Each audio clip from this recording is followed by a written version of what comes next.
Several days had passed since Charlie Kirk was assassinated on September 16th. In that short span, the country had been thrown into chaos, and the world had watched in disbelief. His death sparked anger, grief, speculation, and endless debate. News networks replayed the footage again and again. Commentators argued over motives, over legacy, over what it all meant. For some, he was a hero. For others, a symbol of everything they opposed. But for his family, those arguments were meaningless. Now the day of his funeral had come. Thousands had traveled to Phoenix to pay their respects. Mourners filled the streets, lining up for hours to glimpse the casket, to leave flowers, to stand silently with bowed heads. Supporters and critics alike recognized that history was turning a page. For his loved ones, however, especially his daughter, this was not about politics or headlines. It was about the raw, immediate pain of loss. It was about saying goodbye to a father whose presence had once felt unshakable and whose absence was now a void no words could fill. The cameras and speeches faded into the background. For them, this was not a public event. It was a farewell. By dawn, hundreds had arrived to stand in silence, forming a living corridor of grief. People came not only to witness history, but to share in it. Some clutched handmade signs, "Justice for Charlie," "Loyalty never dies." Others simply held hands, whispered prayers, or wept quietly. Politicians, security officials, and journalists were present. But grief flattened all hierarchies. Titles, positions, and rivalries disappeared. Inside those walls, everyone was stripped to their most basic truth, human beings mourning a loss. At the center of it all was the casket, draped in the American flag, its weight far heavier than wood or metal. It carried not only a body, but the memories of a father reading bedtime stories, of a husband laughing with his family, of a man whose public fire masked a private gentleness. In the front pew sat his wife Erica, pale and trembling, her composure fraying under the weight of the moment.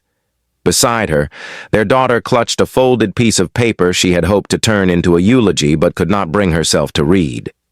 Her small hand gripped her mother's tightly, knuckles white, her eyes fixed on the casket, as if trying to memorize her father's presence one last time. As the choir's final hymn faded, the cathedral fell into a silence so deep it felt as though the air itself had been pulled away. Even the cameras, which had been relentless all morning, went still. Everyone sensed that the service had reached its breaking point, the moment where public ritual gives way to private pain. Charlie's daughter rose from the pew with a trembling hesitation, her small frame almost swallowed by the rows of adults surrounding her. She had been shielded from the media storm for days, kept from headlines and interviews, but no one could protect her from the sight before her, her father's body, motionless beneath the flag. Her first sob was barely audible, a tiny fracture in the silence. The second came louder, sharp and ringing, like a bell shattering glass. People turned, not to stare, but because the purity of her grief startled them into stillness. She stumbled forward, tears streaking her face, her voice breaking as she cried, "Daddy, please don't go!" In that instant, the funeral was no longer a ceremony. It was an eruption of raw humanity. Politicians shifted uneasily. Reporters lowered their cameras. Even the security guards faltered, moved by a pain too sacred to interrupt.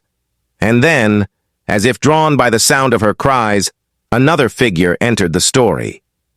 The heavy church doors creaked open. At first the sound was faint, a clicking of claws on marble. A murmur spread through the congregation. Heads turned. Charlie Kirk's golden retriever, Scout, padded down the aisle. He had been kept away from the service at the Kirk family home, but somehow, almost impossibly, he had broken free and found his way to the cathedral. His tail was low, ears pinned back, eyes scanning the crowd as though he knew exactly where he was headed. Phones lifted, gasps rose. Some people whispered prayers. The little girl froze when she saw him. Scout had been her companion too, the one who lay at her feet while she did her homework, the one who slept at the door when her father was away. In a moment that would be replayed millions of times across social media, Scout broke into a run. He bounded down the aisle, dodging pews and outstretched hands. When he reached the altar, he leapt onto the casket, his paws pressing against the flag, claws scraping wood. Then he let out a long, piercing howl that echoed through the cathedral's vaulted ceiling. Erica gasped and collapsed into her mother's arms. The daughter let out another scream, this one of shock mixed with recognition, and stumbled forward until she was standing right beside Scout. Security moved forward instinctively, but no one had the heart to pull the animal away. The howl went on for several seconds, a sound of pure anguish, primal and unfiltered. It was grief stripped of language, more eloquent than any eulogy. The little girl reached out with trembling hands and touched Scout's fur. He quieted instantly, pressing his head against her shoulder as though trying to comfort her. Together they stood at the casket, child and dog, both mourning the same man in their own way. Witnesses swore they heard her whisper, "He knows," as tears streamed down her face.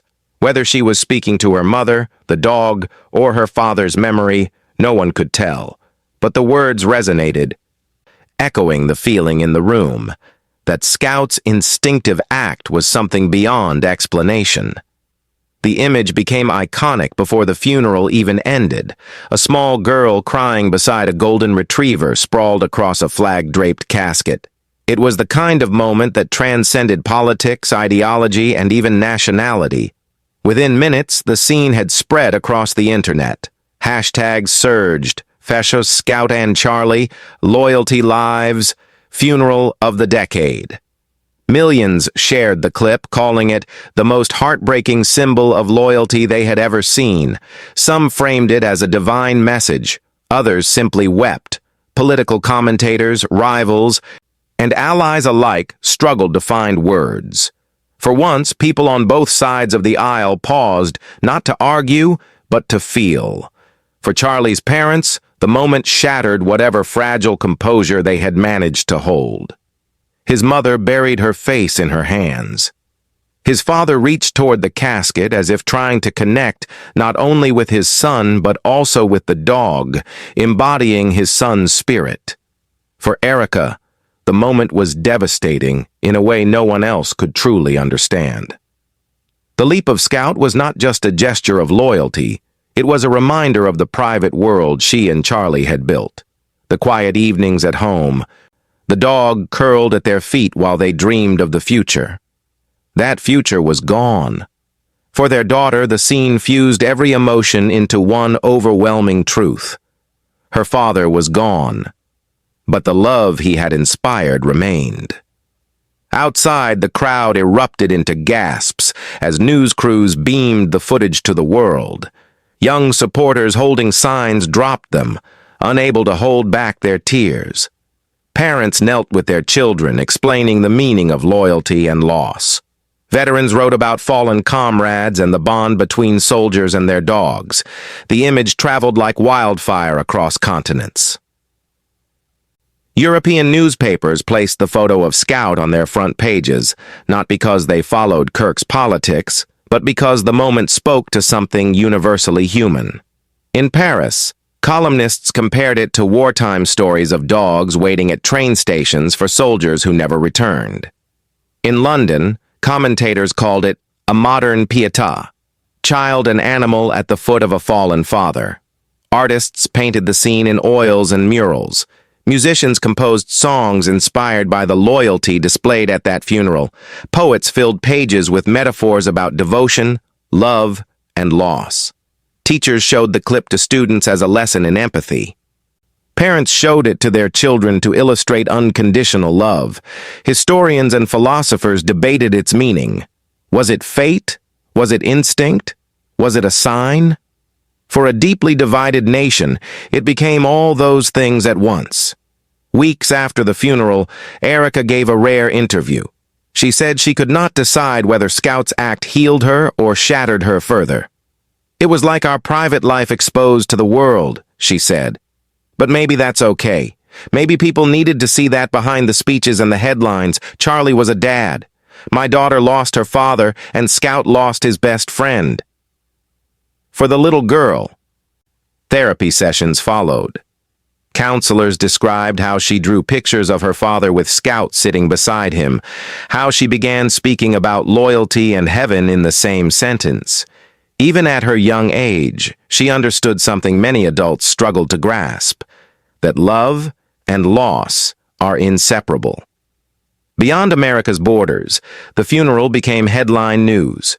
World leaders issued statements, not all about Kirk directly, but about the symbolism of the scene.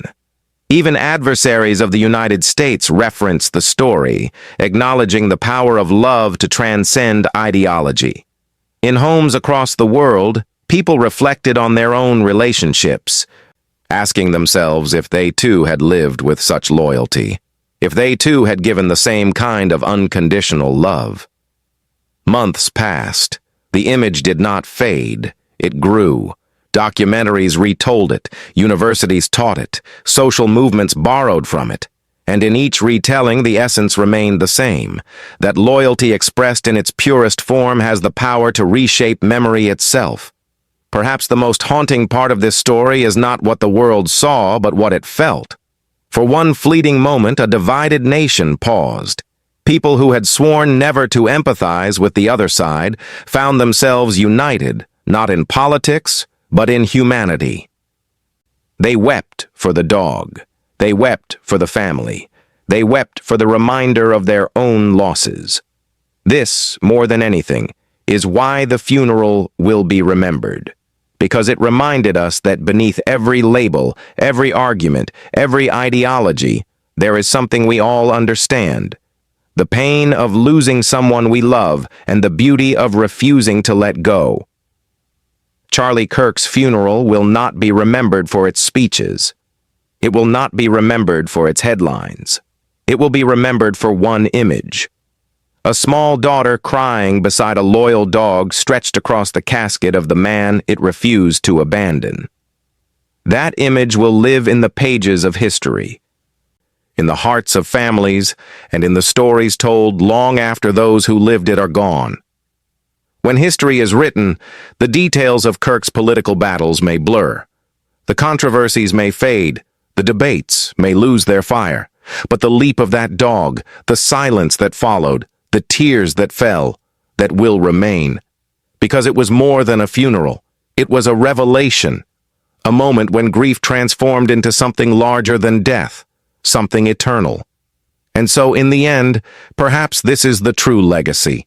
Not the speeches, not the arguments, not even the tragedy that took him too soon, but the reminder that love, in its simplest, purest form, outlives us all. That loyalty is the final truth. That silence can be louder than words. Charlie Kirk was buried, but the loyalty shown at his farewell ensured that his story would never be. His name may divide, but his funeral united.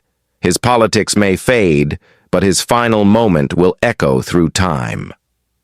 Because history will remember the day a dog leapt onto its master's casket, and a daughter screamed goodbye, and in doing so reminded the world what it means to be human.